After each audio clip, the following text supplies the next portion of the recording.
Баршаңызға құрметті Қаппатас мектебіне келген қонақтар, сондықтан мен өзім Қордай ауданы бойынша да, Қаппатас ауданы бойынша да көкпар федерацияның мүшесімін. Сондықтан мен айтып кететін, артымызда ілесіп келе жатқан ініміз балаларымызға кішкене бақтарына салып, қасиетті қазақтың ат деген белгілі, не белгілі беретін, сол үстіне анау мінгізетін ертоқым сол жағынан түсіндіріп кетейін деп біраз нелерім бар. Мынау құрметті оқушылар, інілерім, мынау ертоқым болады. Негізі бұл ертоқым деген киелі нәрсе. Бұл ертоқымға ешқашан үстінде отырмаған, осындай, например, осындай болып тұрған кезде бұл ертоқым үстінде отыруға болмайды негізі. Бұл тек қана ат үстінде отырған кезде сол кезде ғана мінетін нәрсе. Бұл ертоқымға қосымша келетін нәрсесі аттың басына салатын мынау жүгені, атқа салатын мынау жүгені. Сонда мына балалар біледі, бұлар атты мінердің алдында қаңтарған кезде атты обязательно ауыздығын салып, биікке қойып қою керек. Сол кезде қаңтарылады. Ана ауыздықты шайнай отырып, ішіндегі тоғын, ішке жинаған аяқ несіне ішмайын, бәрін өзі шайнап, өзі қайта жұтып отырады. Сондықтан аттың аяғына ешқашан тоқ түспейді. Одан кейінгі белгісі мынау кішкене сұрақ қойын деп балаларға. Одан кейінгі мынау не үшін арналады, білесіздер ма?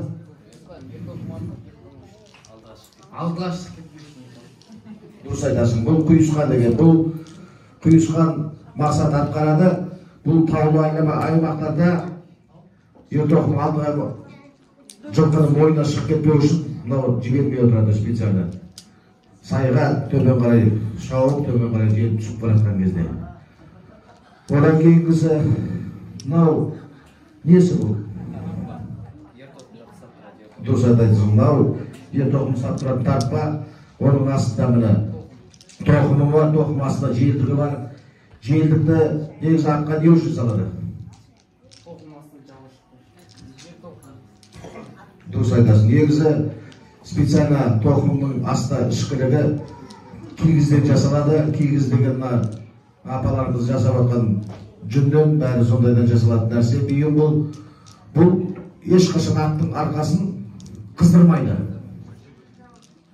Қанша шапса да, қанша терлесе де бұл аттың арқасын қыздырмайды. Өйткені бұл өзіңіздер ойлап қарасаңыздар, тоқым тұрады, ішкілік тұрады, ішкілік үстіне тоқым тұрады. Қаншама қалың нәрсе, соның өзінде де атты арқасын ешқашан қыздырмайды.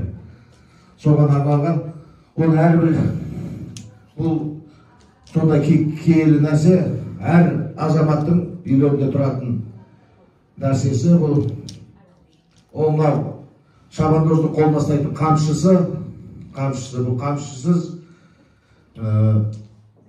ат жүрмейді, ат сүріне береді. Қамшы сілтемейінше ат сүртеді. Сүрінеді көшеде бір арықтарда өтемей, соғыстан көз алдында қамшы ұрмасаң да, қамшы сілтеп отырсаң, ешқашан ат сүрінбейді. Сондықтан мынау тағына үстіне жабатын жабуы, бұл негізі баяғы заманда машина жоқ кезде, техника жоқ кезде бір-біріне қонаққа аталарымыз жылқымен барған. Сондықтан таза киім киіп, қазақша мынандай нелер чапанын киіп, нені киіп еткен кезде көктем уақытысында, особенно көктем уақытысында ат түлейді. Ат түлегенге тағы жүні жабыспасын, барған жерде аттың иісі шықпасын деп, мынандай специально үстіне жабуын жауып, жолға шығып қонаққа баратын бұл ақсақалдар. Оның үстіне екінші жыл варианты бұл бәйгеге дайындалған кезде атты жақсылап тұяқтың құлақтың ұшынан тұяқтың басына дейін терлету үшін осындай жабу жатқан. Жабудың астына кигіз түгел көзі ғана ашық тұрады, қалғаны бәрі жабық тұратын нәрсе. Сол үшін мына жабуымыз сол айдай деген түсіндірейді. Балаларға келіп отырғаны рахмет.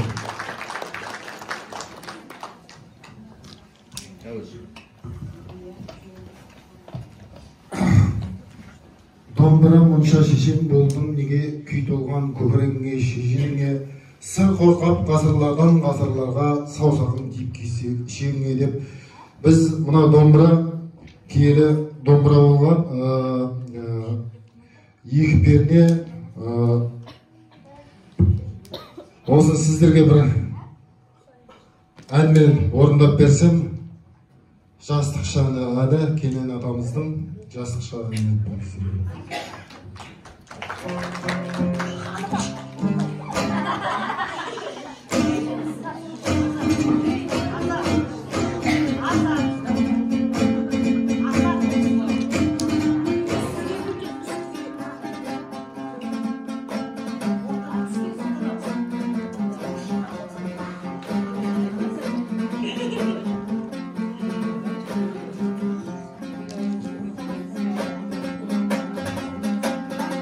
Bulmuşsun közümden kayran jastық, asық ойнап жас кезде тайраңдастық. Сабау қамшы таяқты аттым мініп, желмен ұшып құспенен біз жарыстық ай, қайран жастық ай. Қайғы уайым бар беді жас күнімде, кешке дейін ойнаушы тас түбінде. Алпыске не жетпіске келгеннен соң, енді жетпей қаларсың тас түбінде ай, қайран жастық ай. Балам тілді алмаса беттен қағып,